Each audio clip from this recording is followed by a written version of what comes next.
بسم اللہ الرحمن الرحیم۔ ہم شرح میں تعمیل کی ترکیب پڑھ رہے ہیں، تو آج ہم بسم اللہ سے شروع کرتے ہیں۔ بسم اللہ الرحمن الرحیم۔ با جو ہے حرف جار، لفظ اسم مضاف، لفظ اللہ موصوف، الرحمن صفت اول، الرحیم صفت ثانی۔ لفظ اللہ موصوف اپنی دونوں صفتوں سے مل کر اسم مضاف کے لیے مضاف الیہ، یعنی اسم مضاف اور اگلا پورا جملہ مضاف الیہ، مضاف الیہ مل کر با جار کے لیے مجرور، جار مجرور مل کر، اب ہمارے پاس متعلق نہیں ہے تو اس کا متعلق ہم معذوف نکالیں گے، وہ اشرع ہے۔ جار مجرور مل کر اشرع فعل کے متعلق ہوگا۔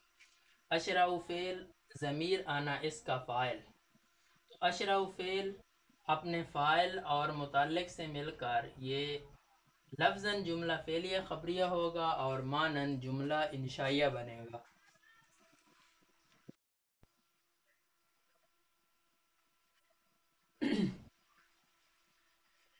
الحمدللہ علی نعمائہ الشاملۃ و آلائہ الکاملۃ۔ الحمد مبتدا، للہ لام حرف جار، لفظ اللہ مجرور، جار مجرور مل کر یہ مستحقن کا متعلق اول، مستحقن ہم یہاں پہ معذوف نکالیں گے۔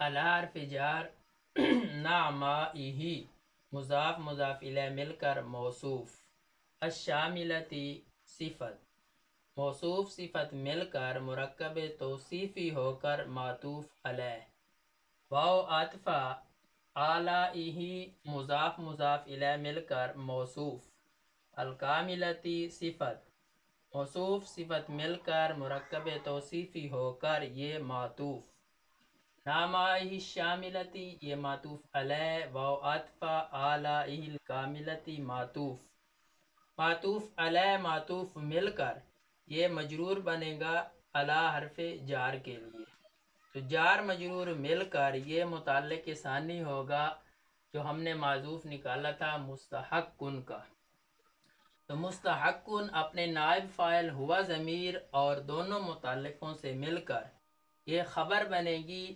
الحمد مبتدا کی، الحمد ہم نے مبتدا بنایا تھا، وہ مبتدا کی، اور مبتدا خبر مل کر یہ جملہ صورتاً جملہ اسمیہ خبریہ ہوگا اور معناً یہ جملہ انشائیہ ہوگا۔